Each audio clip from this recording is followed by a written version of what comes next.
हाल ही में यूपी में कई कानून पास हुए, यानी कई बिल पास हुए और वो अब कानून बन चुके हैं आपका। इसी में आपका एक था नजुल भूमि कानून, जो बहुत ही ज्यादा चर्चा में था, जिसको लेकर के विवाद चल रहा है। साथ ही साथ एक बिल और था जहां पर आपके 6 जिलों को काट करके आपका एक यूपीएससीआर का गठन किया जा रहा था। अब ये यूपीएससीआर क्या है, देखिए, जैसे कि आप दिल्ली एनसीआर का क्षेत्र सुनते हैं, वैसे ही अब यूपी में यूपीएससीआर डेवलप किया जा रहा है। अब इसमें क्या इंपॉर्टेंट चीजें हैं, कौन कौन से जिलों को यहाँ पर विभाजित किया जा रहा है, कौन कौन जिलों से भूमि ली जा रही, इन सारी चीजों पर हम विस्तार से चर्चा करेंगे। वीडियो अंत तक जरूर देखिएगा और साथ ही साथ इस पर आपकी क्या राय है मुझे अवश्य कमेंट में बताइएगा। मेरा नाम है प्राची मिश्रा और संस्कृति आईएएस के इस प्लेटफॉर्म पर आप सभी का स्वागत है। चलिए देख लेते हैं इसमें क्या इंपॉर्टेंट चीजें शामिल हैं और क्या महत्वपूर्ण बातें कही गई हैं। न्यूज थी कि यूपी के इन जिलों की बदल जाएगी किस्मत, विधानसभा में बिल पास हुआ और 6 जिलों के लिए एक खास प्लान बनाया गया है। अच्छा, इनमें से आप कौन से जिले से निवासी हैं, कौन से जिले से आप हैं, तो आप मुझे ये भी बता देना कि भाई अगर आपका जिला इसमें शामिल है। ठीक है, देखते हैं चर्चा में क्यों है। तो यूपी विधानसभा में सोमवार से आपका मानसून सत्र जो है वो जारी। आप सभी जानते हो कि 3 सत्र होते हैं टोटली। तो अभी आपका कौन सा सत्र चल रहा है, मॉनसून सत्र चल रहा है। ठीक है, मॉनसून सत्र के तीसरे दिन उत्तर प्रदेश में सरकार की तरफ से एससीआर यानी कि स्टेट कैपिटल रीजन बनाया जा रहा है यूपी में। ठीक है, और ऐसा ही आपका ये जो एनसीआर है वो है नेशनल कैपिटल रीजन, और यूपी में क्या बनेगा, स्टेट कैपिटल रीजन। ठीक है, इसका निर्माण किया जा रहा है। इसके लिए संसद में जो प्रस्ताव है, सदन में जो प्रस्ताव है वो पेश किया गया था। अब ये जो प्रस्ताव है वो आपका फाइनली पास हो चुका है।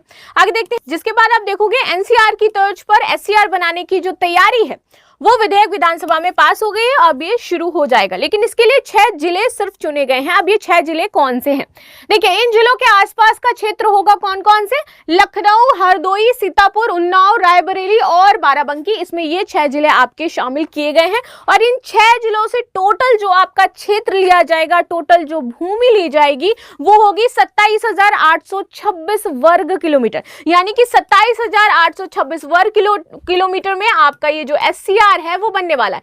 अब इस लखनऊ, हरदोई, सीतापुर, उन्नाव, रायबरेली और बाराबंकी से कौन से लोग हैं मुझे जरूर बताएं।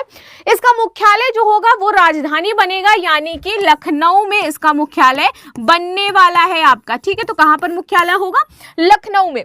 आगे देख लेते हैं, गठित ये जो 9 राज्य हैं इनमें कितना कितना क्षेत्र लिया जाना है। पीछे जो हमने देखा वो था टोटल एरिया, इन क्षेत्रों से लिया जाएगा, इन राज्यों से लिया जाएगा, लेकिन हर राज्य से अलग अलग आपका जो वर्ग किलोमीटर का क्षेत्र है वो लिया जाना है। राजधानी लखनऊ की बात करें तो यहाँ पर 2528 वर्ग किलोमीटर क्षेत्र लिया जाएगा। फिर उसके बाद हरदोई की बात करें तो यहाँ पर 5,985 वर्ग किलोमीटर क्षेत्र लिया जाएगा। सीतापुर की बात करूं तो 5,743 वर्ग किलोमीटर का क्षेत्र होगा। उन्नाव में होगा 4,558 वर्ग किलोमीटर का क्षेत्र और रायबरेली में होगा आपका 4,609 वर्ग किलोमीटर का क्षेत्र। सबसे ज्यादा जो यहाँ पर क्षेत्र लिया जा रहा है वो लिया जा रहा है हरदोई का, यानी कि हरदोई का इतना हिस्सा यहाँ पर किसमें जाएगा, यूपीएससीआर में आपका चला जाएगा। और यूपीएससीआर का क्षेत्र, जैसे कि आप दिल्ली एनसीआर देख रहे हो, उसका क्षेत्र का जो डेवलपमेंट है वो अलग तरीके से है, वहां पर जो चीजें हैं, इंफ्रास्ट्रक्चर है वो अलग तरीके का है। तो वैसे ही इन क्षेत्रों में अब इतने इतने वर्ग किलोमीटर जो इतना हिस्सा लिया गया है, बेसिकली अब इनको विभाजित ही कर दिया गया है, काट करके इतना बनाया जा रहा है। रहेगा तो वही, लेकिन वहां पर यूपीएससीआर क्षेत्र लगेगा। अब वहां पर ये नहीं होगा कि ये हरदोई है, ये क्या बोला जाएगा, अब ये इनका मिला करके पूरा कौन सा क्षेत्र है, ये यूपीएससीआर है।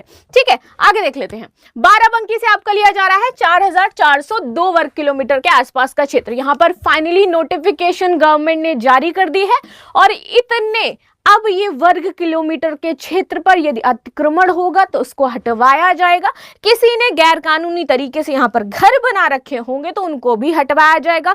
खेत पड़ रहे होंगे किसी के तो सरकार उनसे लेगी और उनको वापस कंपनसेशन देगी। तो अब यहाँ पर सरकार के सामने जो मुख्य समस्या है कि इस क्षेत्र को खाली कैसे करवाया जाए। यदि खाली है तब तो कोई समस्या नहीं है, लेकिन यदि वहां पर लोग निवास कर रहे हैं, वहां पर किसी की भूमि आ रही है, किसी की खेती आ रही है, कोई किसानी कर रहा है, तो वहां पर प्रॉब्लम क्रिएट होगी। तो आप देखना जब ये एससीआर का गठन होगा तो कितने सारे यहाँ पर बुलडोजर भी चलेंगे और लोगों को समस्याएं भी हो सकती हैं। ठीक है, चलिए आगे देख लेते हैं। सीएम होंगे एससीआर प्राधिकरण के अध्यक्ष और इसकी जो कमेटी पूरी बनाई गई है, इसके जो अध्यक्ष रहने वाले हैं वो सीएम योगी जी रहने वाले हैं। आगे देख लेते हैं, एससीआर प्राधिकरण के अध्यक्ष मुख्यमंत्री होंगे, अब वो चाहे योगी जी रहे उस टाइम तक या फिर कोई और व्यक्ति रहे।